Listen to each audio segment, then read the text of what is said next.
What if everything you thought you knew about wealth was wrong? The Netherlands is one of the most prosperous and internationally connected countries in the world.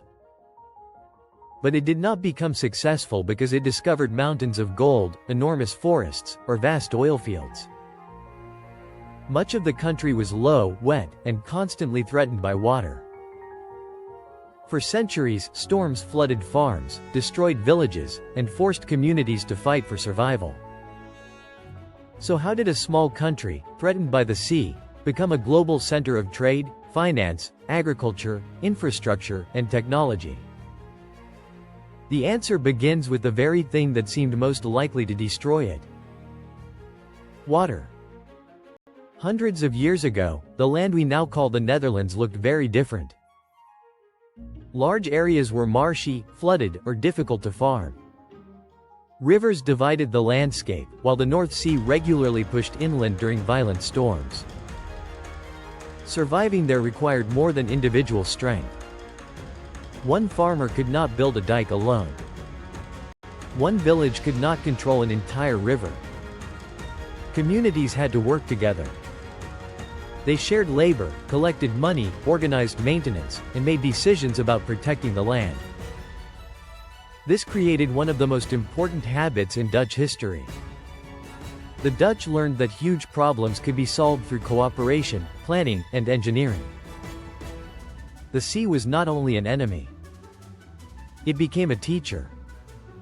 Dikes were built to hold back the water. Canals were dug to control and redirect it. Windmills pumped water from lakes and wetlands. Over time, land was reclaimed and transformed into polders, low areas protected by dikes and kept dry through careful water management. And here comes the first major turning point. The Dutch were not simply adapting to their environment. They were redesigning it. That created safer towns and more farmland. But it also created something less visible: a culture of planning, a culture of cooperation, and a belief that physical limitations could be overcome with better systems. Those skills would soon be used far beyond water.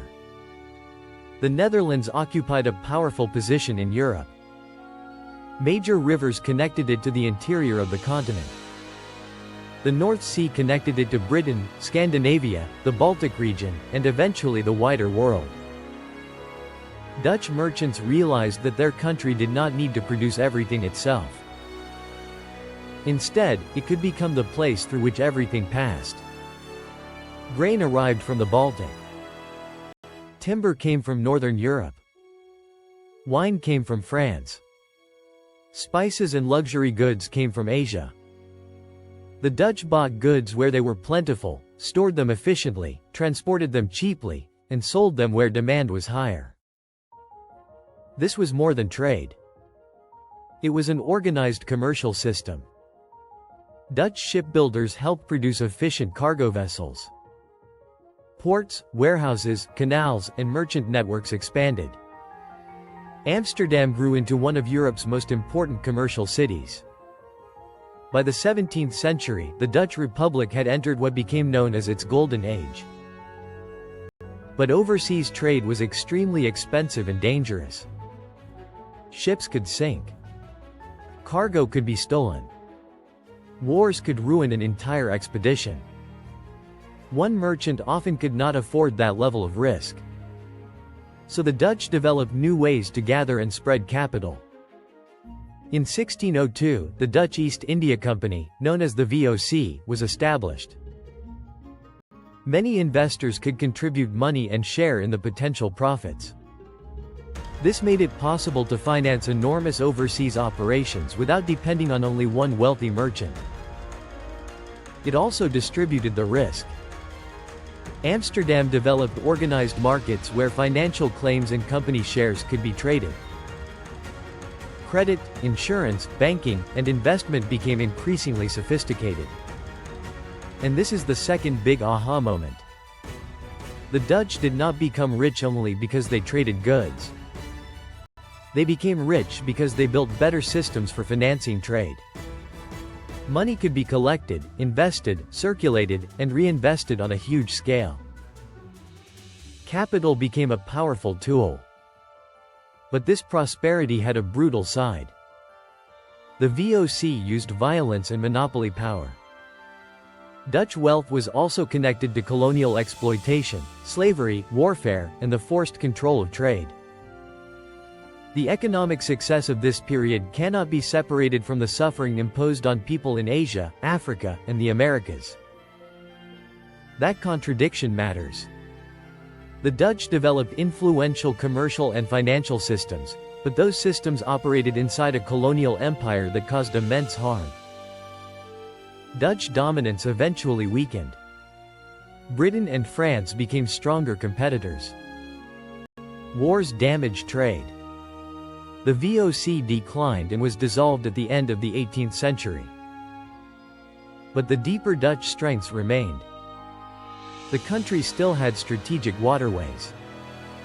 It still had commercial knowledge. And it still had a strong habit of investing in infrastructure. During the 19th and 20th centuries, railways, roads, factories, and larger ports connected the Netherlands more closely to European markets. Rotterdam grew into Europe's largest port. Its position near the Rhine gave it direct access to Germany and other parts of the continent. Goods arriving from around the world could move inland by river, rail, road, and pipeline. Rotterdam became more than a harbor. It became one of Europe's main gateways. Once again, the Dutch economy was not based only on producing goods. It was based on moving them efficiently. The same principle appears in Dutch agriculture.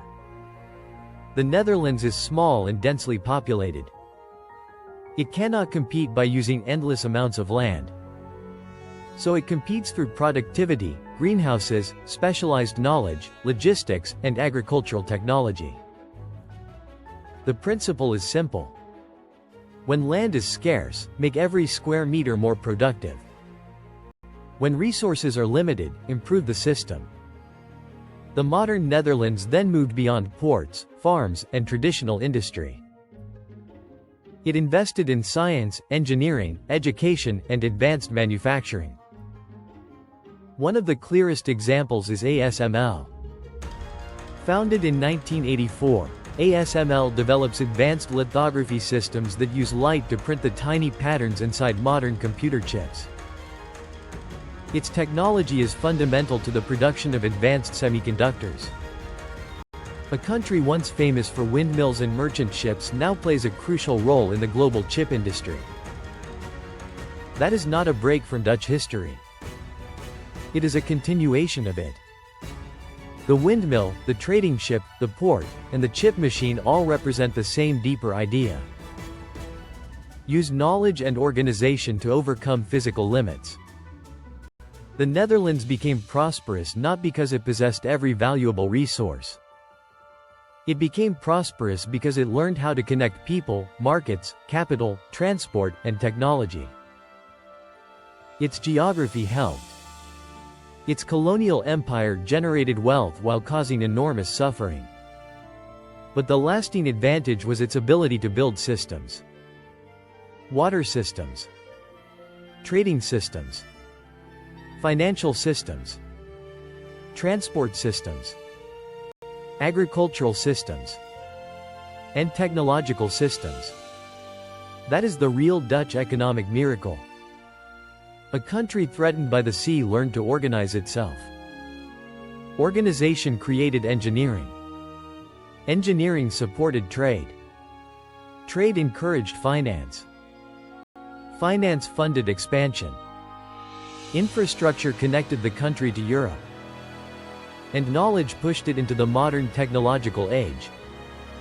The Netherlands did not overcome its limitations by ignoring them. It studied them, organized around them, and turned them into pressure to innovate. Its greatest weakness forced it to develop its greatest strength.